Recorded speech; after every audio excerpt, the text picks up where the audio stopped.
당신은 참 운이 좋은 사람입니다. 우리에겐 마음이라는 소중한 무언가가 있습니다. 이 마음은 대체 어느 정도의 크기일까요? 우리가 마음을 떠올릴 때 무한정 크고 넓은 것이라고 상상하기 쉽습니다. 그러나 그 마음도 우리 몸 안에 있는 것임을 잊지 마세요.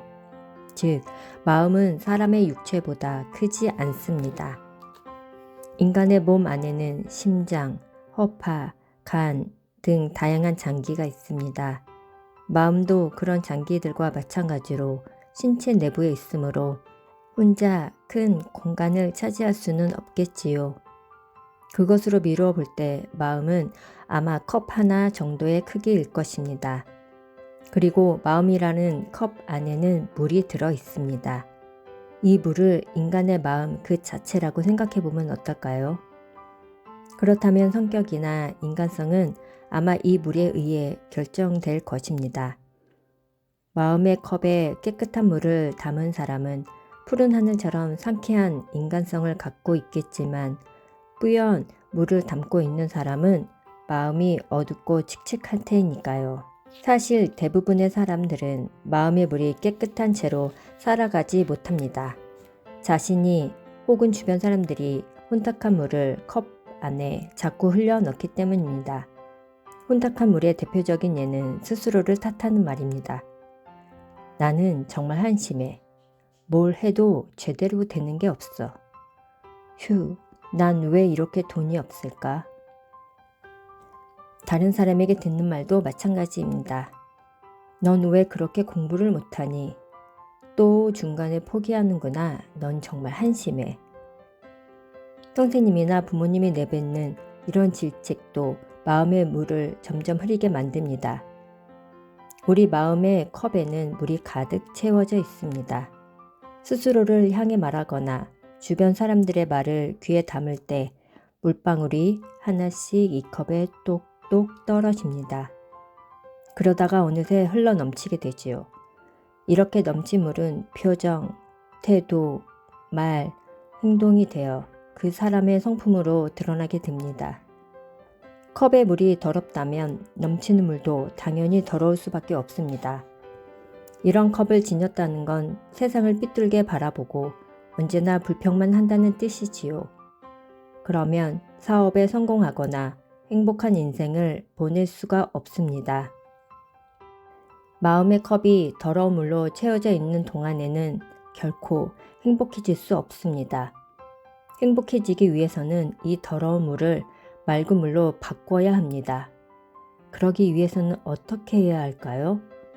정답은 맑은 물을 붓는 것입니다. 수도꼭지에서 물을 한 방울씩 떨어뜨리는 것처럼 마음의 컵에 맑은 물을 조금씩 흘려 넣는 겁니다. 처음에는 어쩔 수 없이 더러운 물이 넘칠 겁니다. 하지만 맑은 물을 꾸준히 넣다 보면 어느새 컵의 물도 깨끗해질 것입니다. 그렇다면 맑고 청량한 물은 대체 어디서 오는 걸까요? 마음에 깨끗한 물을 붓고 싶다면 말의 힘을 믿어야 합니다. 아름다운 말을 하면 그 말이 깨끗한 물방울로 바뀌어 마음의 컵에 담기게 됩니다. 좋은 말을 계속하면 깨끗한 물을 계속 컵에 담을 수 있지요. 우리는 말의 힘을 관과한 채 살아가고 있습니다. 하지만 우리가 내뱉는 말 속에는 어마어마한 힘이 들어 있습니다. 평소에 별 생각 없이 입에 올리는 말이 한 사람의 인생을 결정지을 정도로요. 따라서 컵의 물을 맑게 하기 위해서는 자주 쓰는 말을 신중하게 골라야 합니다. 쥐꼬리만한 월급으로 대체 어떻게 살란 말이야? 돈이 없으니 갈 데도 없어. 앞으로 어떻게 될지 너무 걱정이야. 이런 말을 자주 하면 아무리 시간이 흘러도 가난한 삶에서 벗어날 수 없습니다. 긍정적인 말을 자주 해야 주머니에 돈이 들어오는 법입니다. 부정적인 말은 마음의 문을 흐리게 할 뿐이지요. 좋은 말을 자주 하면 행복해지고 나쁜 말을 자주 하면 불행해진다. 이처럼 세상은 아주 단순하게 흘러갑니다. 나는 참 행복해. 이 말이 버릇이 되면 재미있는 일이 일어납니다. 행복의 이유가 불쑥 튀어나오는 것이지요. 이것은 뇌의 작용과 관계가 있습니다. 인간의 뇌는 헛수고를 싫어합니다. 그래서 어떻게든 앞뒤 상황을 맞추려고 합니다. 따라서 행복하다는 말을 하면 그 이유를 찾기 시작합니다. 오늘 날씨가 좋아서 난 참 행복해. 이렇게 말이죠. 참 속 편한 사람이라는 말을 주변에서 할지도 모릅니다. 하지만 신경 쓰지 말고 행복한 이유를 계속 말해보세요. 이상한 사람이란 말을 들어도 절대 그만두면 안 됩니다. 나는 참 행복해. 이 말의 반대쪽에 있는 것이 바로 한숨입니다. 한숨 속에는 꿈이 없습니다. 그래서 포기하고 절망하게 만듭니다. 자신도 모르게 한숨을 푹 내쉴 때가 있습니다. 그럴 땐 걱정하지 말고 행복하다는 말을 즉시 덧붙이세요. 나는 참 행복해. 이렇게 말이지요. 그러면 한숨의 나쁜 부분은 엷어지고 행복감은 두터워집니다. 우리는 행복하기 위해 살아갑니다. 그걸 방해하는 걸림돌은 모두 치워내야 합니다. 만약 내 집을 마련하고 싶다면 무엇부터 시작하면 좋을까요? 우선 이 말부터 해봅시다. 나는 참 행복해. 그러면 얼마 후에 집을 마련할 기회가 다시 찾아옵니다. 그때 말해보세요. 못할 것도 없지. 그러면 확실하게 기회를 잡을 수 있습니다. 그런 다음 이 말을 소리내어 하면 집을 구하기 위한 풍부한 지혜가 샘솟습니다. 난 참 풍족해. 이 말로 방법을 찾으면 자연스레 집을 마련할 수 있게 됩니다. 나는 참 행복해. 못할 것도 없지. 난 참 풍족해. 이 말을 반복하면 이윽고 바라던 집을 살 수 있습니다. 그때 당신의 입에서는 이런 말이 흘러나올 겁니다. 멋진 집을 구했어. 참 고마운 일이야. 다들 이 말이 마지막에 나올 거라 생각하지만 사실 저는 가장 처음에 하곤 합니다. 소원이 이루어졌다고 생각하며 미리 말해보는 겁니다. 멋진 집이 생겼습니다. 정말 감사합니다. 이렇게 말이지요. 감사하다는 감정을 먼저 느끼면 행복이 마음에서 흘러넘치게 됩니다. 그럴 때 자연스럽게 말해보세요. 나는 참 행복해. 마음의 컵에 담긴 물을 깨끗하게 하려면 좋은 말을 반복해야 한다고 앞에서 얘기하였습니다. 바로 이 4가지가 좋은 말의 대표적인 예입니다. 정말 감사합니다. 나는 참 행복해. 못할 것도 없지. 난 참 풍족해. 이런 말을 소리내어 할 때 가장 중요한 것은 횟수입니다. 과연 몇 번이나 말해야 할까요? 바로 1000번입니다. 예로부터 1000이라는 숫자에는 신기한 힘이 깃들어 있다고 여겨져 왔습니다. 모든 조언이 1000번을 꾸준히 하면 반드시 성공하는 법이지요. 1000번의 법칙도 마찬가지입니다. 재미있게도 뭐든 1000번 실행하면 신의 힘을 빌려줍니다. 나는 참 행복해. 이 말을 1000번 하면 자연스럽게 기회가 찾아옵니다. 그것도 깜짝 놀랄 만큼 절호의 기회가 말이지요. 그런데 한 가지 기억해야 할 것이 있습니다. 기회가 눈앞에 다가온 것과 그 기회를 붙잡는 것은 전혀 다른 문제입니다. 기회를 확실하게 붙잡으려면 이 말을 해야 합니다. 못할 것도 없지. 이 말을 소리내어 1000번 하면 됩니다. 나는 참 행복해 라는 말을 하다 보면 머지않아 눈앞에 다양한 기회가 찾아듭니다. 하지만 그걸 내버려 두면 그대로 사라집니다. 못할 것도 없지. 이 말을 되풀이하여 기회를 꼭 붙들어야 합니다. 혼잣말을 1000번이나 하면 이상한 사람으로 보이지 않을까? 이런 생각이 들지도 모릅니다. 그래도 괜찮습니다. 나를 괴짜로 보는 주변 사람들의 시선은 일종의 저항이기 때문입니다. 비행기를 상상해 보세요. 그렇게 크고 무거운 물체가 어떻게 하늘을 날 수 있을까요? 그건 바로 저항 때문입니다. 공기 저항이 날개에 작용하면서 거대한 비행기를 공중으로 밀어 올리는 것이지요. 저항이 강할수록 비행기는 더 높이 올라갑니다. 사람도 마찬가지입니다. 저항을 견디며 한 걸음 더 내디디면 놀랄 정도로 높이 떠오릅니다. 하지만 뒤로 물러서면 결국 추락하고 맙니다. 저 사람 이상해. 좋은 말을 소리내어 하는 당신에게 누군가 이런 말을 할지도 모릅니다. 하지만 쑥스러워하지 마세요. 당신을 향한 말들이 저항이 되어 높이 날아오를 수 있게 도와줄 테니까요. 좋은 말을 소리내어 말할 때 꼭 유의해야 할 점이 있습니다. 바로 노력해서는 안 된다는 것입니다. 좋았어. 반드시 1000번을 소리내어 말해야지. 이렇게 강하게 의식하면 안 됩니다. 스스로에게 압박을 가하는 행동은 금물입니다. 노력에 해당하는 행동은 절대 하지 마세요. 자신도 모르게 입 밖으로 혼잣말이 튀어나오는 것이 가장 이상적인 상태입니다. 의식해서 말하는 것은 별 도움이 되지 않습니다. 사실 1000번의 법칙은 자연스러울 때 가장 효과가 큽니다. 조금만 생각하면 금세 이해할 수 있습니다. 몸과 마음을 자연스레 따르는 것이니 굳이 애쓸 필요가 없지요. 절대 노력하지 마세요. 저는 20년도 넘게 이 말을 해오고 있습니다. 하지만 안타깝게도 대부분의 사람들이 이 말에 귀를 기울이지 않더군요. 아마도 그 이유는 노력하지 않는다는 것을 편하게 돈을 번다는 뜻으로 받아들이기 때문일 것입니다. 편하게 돈을 벌 수 있습니다. 대다수의 사람들은 이 말을 바람직하지 않은 태도라고 여기는 것 같습니다. 행복해지기 위해서는 이마에 땀방울이 맺힐 정도로 열심히 노력해야만 해. 일반적으로 부에 대해 떠올릴 때 우리는 대부분 이렇게 말하곤 합니다. 너무 단정 짓는 것처럼 보일지 모르지만 노력하는 동안에는 절대 부자가 될 수 없습니다. 지금쯤이면 다들 알고 있을 겁니다. 부자가 되는 것을 포함해 행복을 위해 가장 중요한 것은 혼잣말과 그 횟수라는 것을요. 당신이 어떤 회사의 사장이라고 생각해 봅시다. 만약 매출을 5배 늘리고 싶다면 소리내어 말하면 됩니다. 매출을 5배로 늘릴 거야. 그리고 이 말을 1000번 반복하세요. 단 주의해야 할 점이 있습니다. 매출을 늘리려면 5배는 더 노력해야 해.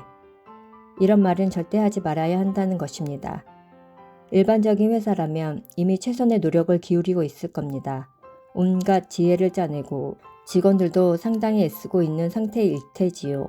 그런 상황에서 또다시 5배나 더 노력하자니 말도 안 되는 이야기입니다. 5배 노력한다고 매출이 5배 늘어나는 것도 아닙니다. 실제로 어느 회사가 5배의 매출을 올렸다면 그건 분명 5배 편하게 지냈기 때문입니다. 우리는 보통 하루에 8시간 일을 합니다. 5배로 돈을 벌려면 40시간이 필요합니다. 그런데 하루는 24시간 뿐이니 내일까지 해도 할 일을 다 마치지 못합니다. 불가능하단 말이지요. 그런데도 잘못을 저지르는 사람들이 여전히 많습니다. 다 함께 노력한 덕분에 매상이 크게 올랐습니다. 이런 말로 직원들을 격려하는 사장님을 저는 많이 보았습니다. 사실은 편하게 지내서 성공한 것인데 고생했기 때문이라고 미루어 짐작합니다. 성공한 사람들이 고생담을 꺼내는 것도 바로 이런 이유에서입니다. 다시 한번 말하지만 고생과 성공은 아무런 상관도 없습니다. 그런데 이 둘을 억지로 연결지어 말하려니까 그릇된 견해가 세상에 널리 퍼지고 만 것입니다. 엄격한 스승 밑에서 얻어맞아가며 기술을 익힌 석공이 어느 날 갑자기 떼돈을 벌었다고 가정해 봅시다. 돈을 번 이유는 스승에게서 독립하여 조촐하게 일을 해나가다가 돌을 두기 위해 거의 공짜나 다름없이 산 땅의 가격이 급상승해서였습니다. 누군가는 그 석공이 어려운 시간을 버텨낸 끝에 그런 큰 돈을 벌었다고 우길지도 모릅니다. 힘든 수업과 땅값 상승은 아무런 연관도 없는데 말이지요. 병에 걸린 환자에게도 똑같은 원리를 적용할 수 있습니다. 회복하고 싶다면 이렇게 소리내어 말하면 됩니다. 나는 참 건강해. 흥미로운 것은 이 말을 소리내어 말한 횟수가 1000번을 넘어가면 깜짝 놀랄 정도로 건강이 좋아진다는 것입니다. 단, 절대 노력하면 안 됩니다. 소리내어 말하는 것 자체는 어느 정도 의식해도 상관없습니다. 하지만 무리하거나 노력하는 건 금물입니다. 애를 쓰거나 기합을 넣지 말고 즐겁게 습관으로 삼는 것이 중요합니다. 저의 유일한 취미로 관음 참배라는 수행이 있습니다. 33곳의 장소를 찾아다니며 소원을 이야기하는 것입니다. 그렇다면 왜 소리내어 소원을 말해야 할까요? 그건 관음보살이 소리를 듣고 소원을 이루어주기 때문입니다. 사실 이 관음 참배는 아주 엄격한 수행입니다. 그런데 오랜 시간 걷다 보면 몸이 지치면서 이완이 듭니다. 그러면서 자신의 말이 잠재의식 속으로 스며들지요. 내 안에 있는 진정한 자신을 이해할 수 있게 되는 것입니다. 이 경지까지 도달하면 인간의 소원은 자연스럽게 이루어집니다. 중요한 것은 입 밖으로 소리내어 말해야 한다는 것입니다. 머릿속으로 생각만 해서는 아무런 효과도 없습니다. 특히 다른 이들 앞에서 소리내어 말하는 게 더욱 좋습니다. 사람들 앞에서 말할 수 없는 소원은 바라지 않는 편이 좋을 것입니다. 원망이나 남에 대한 험담 또한 1000번을 말해도 소용없습니다. 그런 말은 더러운 물과 같습니다. 마음의 컵이 혼탁해지니 절대 하지 마세요.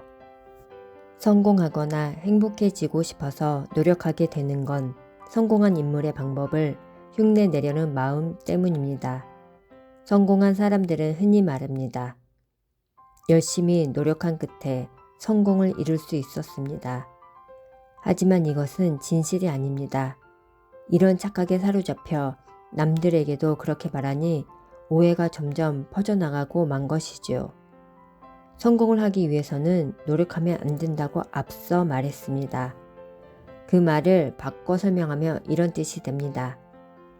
성공하고 싶으면 신의 뜻을 따르세요.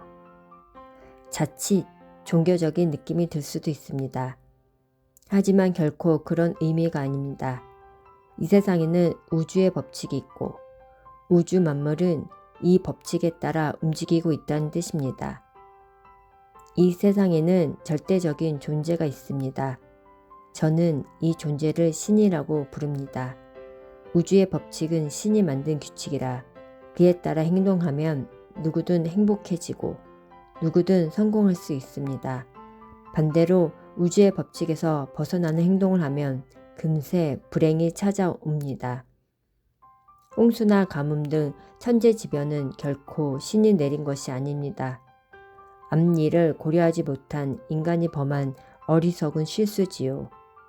신이 우리에게 준 것은 물과 공기, 푸른 숲과 산처럼 보답을 바라지 않는 창조물입니다.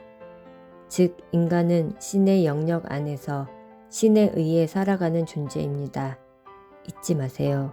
우리가 뭔가를 하려고 들어도 결국 신이 이끌어주기에 가능한 것이랍니다. 실패한 경험을 떠올리면 자신도 모르게 두려워집니다. 그러니 좋은 아이디어도 떠오르지 않지요. 그러면 다시 실패하고 맙니다. 늪에 빠져드는 것입니다. 이런 상황에서 벗어나려면 실패를 작은 성공으로 바라보는 것이 좋습니다. 필라멘트 재료를 찾기 위해 에디슨은 실험을 반복했습니다. 수천 번의 실패 끝에 마침내 성공할 수 있었지요. 좌절하지 않는 이유를 묻자 에디슨이 대답했습니다. 저는 한 번도 실패한 적이 없습니다. 필라멘트에 적합하지 않은 물질을 수차례 발견했을 뿐입니다. 에디슨은 수많은 실패에 절망하지 않았습니다. 실패를 오히려 작은 성공으로 여겼습니다. 상식을 뒤집는 그의 발상이 전구의 상용화라는 큰 성공으로 이루어진 것입니다. 어떤 일에서 성공하고자 할 때 특별한 재능이나 남들 이상의 노력은 필요 없습니다. 우주의 법칙만 잘 따르면 충분합니다. 어른이 되어 사회에 나가보면 누구나 깨닫게 됩니다. 아무리 애를 쓰고 기합을 넣어도 훌륭한 아이디어가 나오지 않는다는 것을요. 매일 즐겁게 생활하다가 문득 떠오르는 아이디어야말로 사업의 세계에 가장 중요한 무기가 됩니다. 정말로 사업에 필요한 지혜는 어느 날 갑자기 찾아오는 법입니다. 성실한 사람은 언제나 열심히 연구에 임합니다. 고생도 마다하지 않지요. 하지만 정말 멋진 아이디어는 순간적인 번뜩임에서 얻을 수 있습니다. 가장 좋은 것은 편안한 상태에서 즐겁게 지낼 때 떠오르는 생각입니다. 이런 아이디어는 즐거움을 함께 느낄 수 있게 해줍니다. 하지만 괴로운 상황에서 떠올린 아이디어는 아무리 훌륭해도 결국 괴로움밖에 안겨주지 않습니다. 근성을 부정하는 게 아닙니다. 노력을 필요로 하는 세계도 있지요. 스포츠가 바로 그런 분야입니다. 하지만 사업의 세계에서 근성은 걸림돌이 될 뿐입니다.